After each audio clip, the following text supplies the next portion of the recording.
vanguard of, like we said, avoiding moving to third world, already decimated forests around that crucial equatorial band. And the ingredients, with the exception of the ebony, which comes from Taylor's sister company in Cameroon, is all kind of farm-to-table wood, right?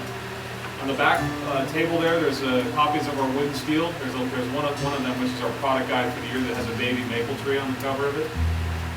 All of the ingredients for this guitar, with the exception of the ebony, can be sourced in the Pacific Northwest of the United States or Canada. In fact, oak trees or maple trees are actually considered kind of weeds, right, in a lot of areas, and we need strong, stable, larger maple trees to get the wood that we need for a guitar like this.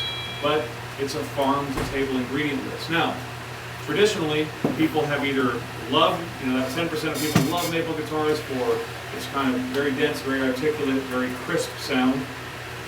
The rest of us really liked something that looked or sounded more like rosewood and spruce or mahogany and cedar, which is kind of what this guitar, these 600 series look like, right? That top's got a nice toasty golden color to it. So why is that? I'm glad you asked, Billy. Thank you very much. We call it torrefying, or a process called torrefaction. Now, all wood is kiln dried. That way we can get rid of some of the moisture content, so it's more stable, right? We don't want the guitar to try and turn itself back into a tree again and twist up. Okay? When we torrefy a top, what we do is we cook it even more. So we put it in a kiln oven with no oxygen so that it doesn't catch on fire, like 700, 750 degrees, something like that. And then we actually essentially crystallize the sugar content in the wood. It makes it less translucent and more opaque. It also kind of bakes the look of it. Some companies actually call it a baked top, right? But what it also does is it fast forwards the aging process. All of your Stratocasters, Tellys, Martins, Gibsons, Guilds, Taylors, everything will torrefy itself over time. But what we wanted to do was give you like a 10-year head start. So I'm going to tell you right now, there's no marketing speak that says that this is a magic bullet that we just turn your guitar into like this amazing thing that's going to win you a Grammy. Yeah, we don't offer it in the custom shop. We can't take your old 714, take the top off, torrefy it, hand it back to you, and have the guitar be 30% better, right? Right. It's one of the ingredients that allowed us to get the exceptionally warm, exceptionally bloomy tone of the new 600s. And if you've historically been a person that avoided maple guitars, you're exactly the people that I'd like to try these guitars tonight, because they're really nothing short of stunning. They look, from across the room, they look more like mahogany and cedar. We talked about the golden color at the top. This is a hand-applied, water-soluble stain, much like you would finish a violin or a cello, right? And it actually looks like a violin brown. It's on this exceptionally beautiful piece of plain maple, but it's adding no finish thickness. This is not a burst top that's adding 3 mils of finish.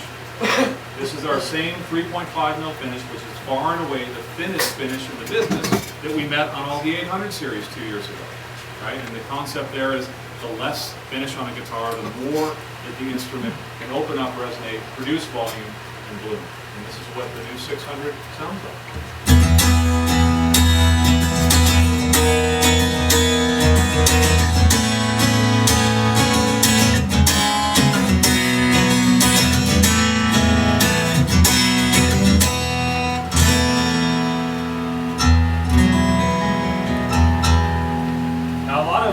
Guitar players who play in recording sessions and live on stage, they love traditional maple because it puts the acoustic right in the mix where it wants to be, and normally it would roll off some of that low end, so it wasn't boomy sounding. The problem is when those same guitar players would take the guitar home, sit on a stool in his or her house and play, it would sound thin or strident or like it was lacking. So when they rebuilt the 600 series in 2015, they wanted to give you a guitar that could be your number one, not just your stage guitar. Now, it's also important, this is another LA producer word, anything that cuts slices through an otherwise muddy mix. It's really articulate and consonant, right? That's what makes great public speaking, is if we enunciate and you can hear the separation between the words that I'm saying.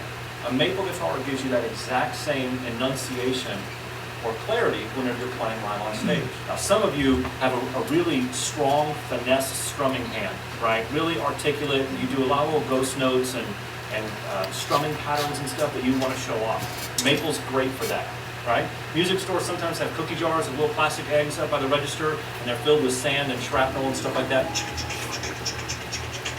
that sound, maple can give you that same thing in a playing environment if you're that kind of player, right?